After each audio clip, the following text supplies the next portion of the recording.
Safety and trust are two of the most essential components to any healthy, conscious relationship. And that takes time to cultivate, to build, to develop between two people, even if you feel a connection right away. And yet, what we often don't talk about enough is that in order to create that level of deep safety so that you can surrender into your partner, and that deep level of trust so that you can open and reveal more of who you are, that safety and trust first has to be cultivated within you. Meaning you have to create that internal emotional safety so that you are able to fully express the deep truth that lives within you, or the deep emotion, the deep feeling, the deep experience, and not need the other person to validate you, to agree with you, to approve, to even like what you're saying. Because if you're needing that externally instead of giving it to yourself internally, then it's not going to feel safe to fully express unless that person is giving you what you need. Which means over time, you're going to stop sharing those things that that person doesn't like or agree with, because you're going to fear the conflict or fear the lack of approval. You're going to fear the judgment. And even though it's very valid to fear those things, to do those things, right? It's a very valid experience in this day and age. It's not in your power. It's not in your truth to fear it and to respond by silencing yourself, to respond by no longer exposing your truth or expressing your truth. What is in your power is to look within at why you're fearing judgment, at why you're needing the approval, and to cultivate the capacity to give that to yourself. Now, this is where nothing is black and white. So this is where it gets a little tricky, because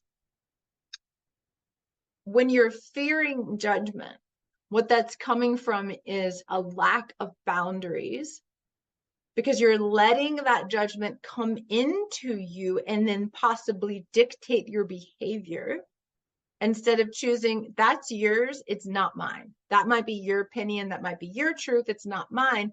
I know it's not mine because I already know my truth, so I don't make your truth my truth.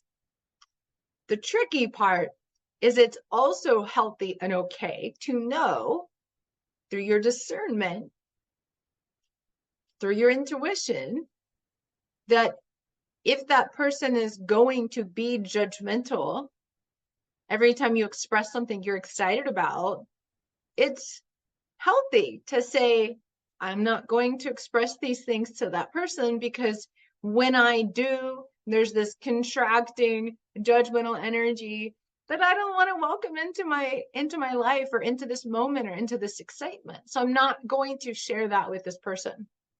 Doesn't mean you're fearing the judgment, because you're not giving it power over you, but you are discerning and choosing what to express and not to express, which is incredibly healthy to cultivate as well. Then the question becomes, well, if I'm consistently not able to trust this person to hear me, to open to my experience, not just their own, which is where judgment comes from. It's a lack of curiosity, a lack of receptivity to another person's way of seeing the world or doing their own thing.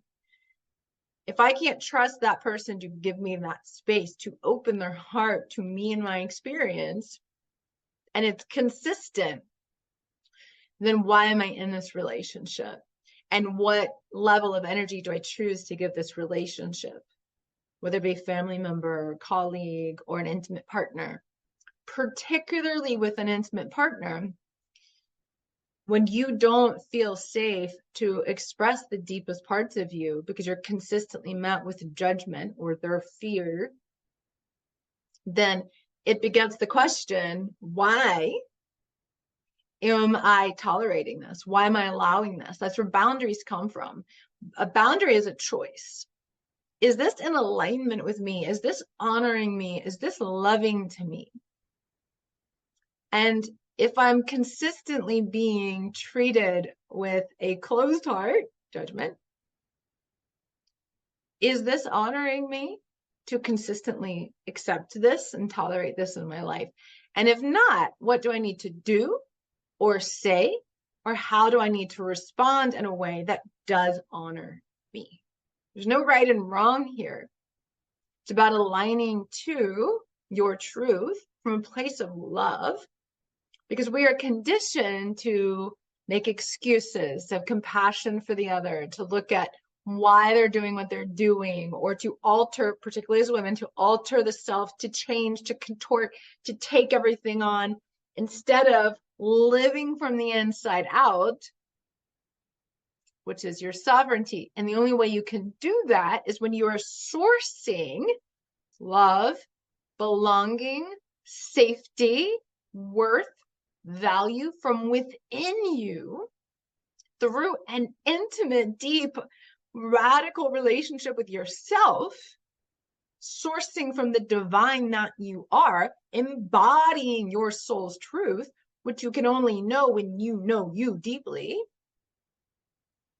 and not allowing the outside world to dictate who you are, so that you are experiencing and only tolerating relationships in which you are valued, in which you are seen because you see you.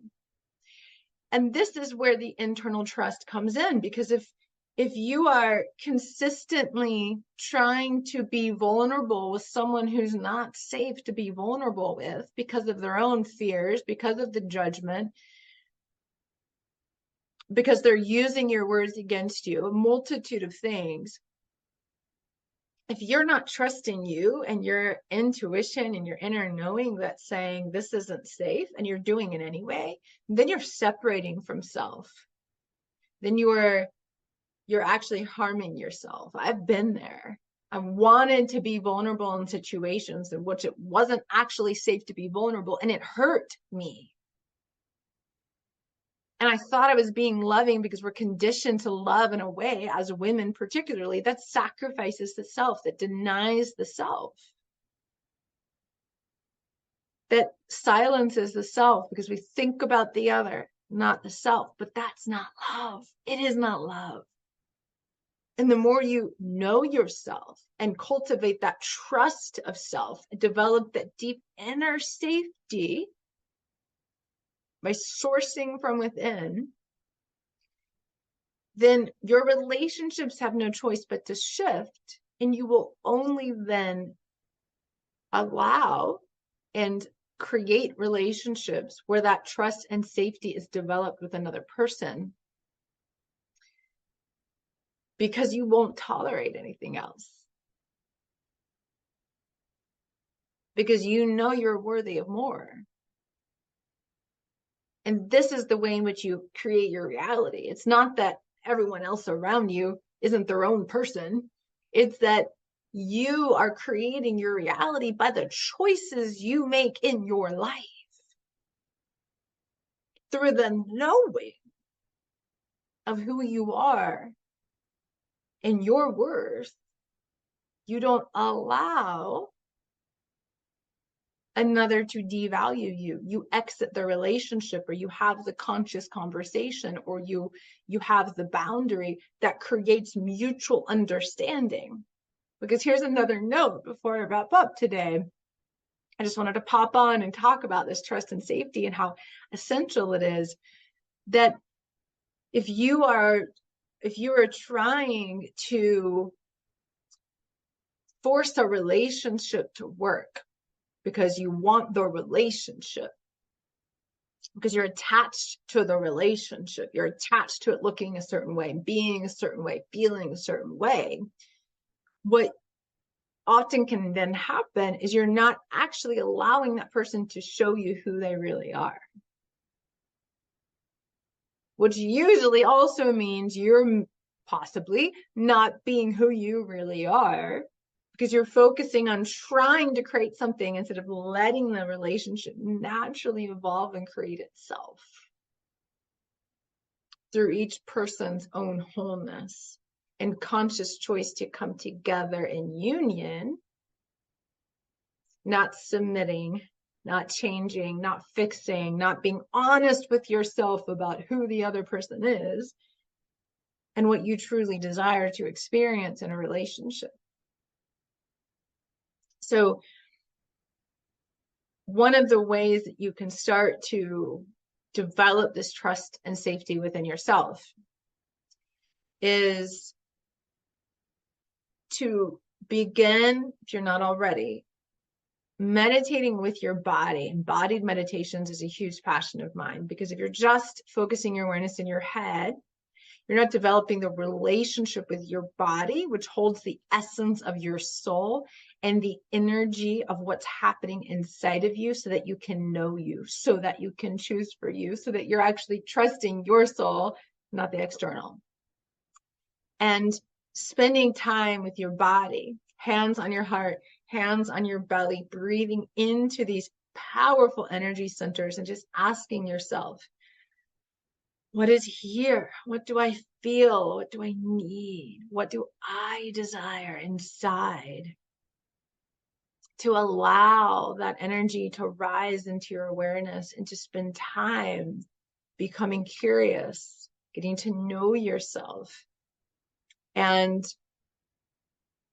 when you have a feeling, you validate that yourself. It doesn't mean your feeling is your truth, but you're validating it without seeking the external validation. You don't need them to agree. It is your feeling. They can't tell you what you do and do not feel. It is your feeling. Cannot be argued with. It is an experience that is.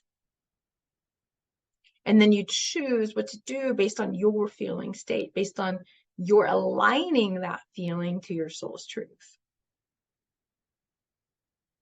You take care of you. You honor you. You hear you. You see you. It's a power that no one can take away from you. It is a power that lies deep within you. It is the power of sovereignty. And if you desire this level of power, I would be honored to support you. If you feel like taking this work more deeply and revolutionizing your relationships so that they're really rooted in true love and freedom and shared power, which requires that you first cultivate that sovereignty within you. So I have a program for women and a program for men that offers this in a portal of transformation. For women, it's to radically reclaim yourself in love. For men, it's to activate codes of courage, because it's a different unraveling process for men and women based on the historical context that we find ourselves in and the particular beliefs programmed into men and women that are different. Like it or not, they're different. What I'd also love to offer you is a free sovereignty bundle, like a little sovereignty bundle, because it's 3 powerful ways to connect more deeply with yourself and your sovereignty. One is a questionnaire. Is it true love? 5 questions to ask yourself. You can kind of go through and look at an intimate relationship in your life. The second is an activation of your sovereignty so that you own your choice and your worth and your voice. That's about 20 minutes, followed up by deepening journal prompts that you can go into and begin to connect with yourself and your body wisdom more deeply. As an international soul embodiment guide, I really want you, whether you take this more deeply or not, to begin this process within yourself, because the more of us that embody our soul's truth and our sovereignty, the more sovereignty and freedom we are all going to experience in this world. What you do for you, you do for every person, and you shift the collective. So I'll leave you there. Jessica Falcon, The Path to Sovereignty. You can go to the website, thepathttosovereignty.com. I'll put the links below. So much love to you. Bye.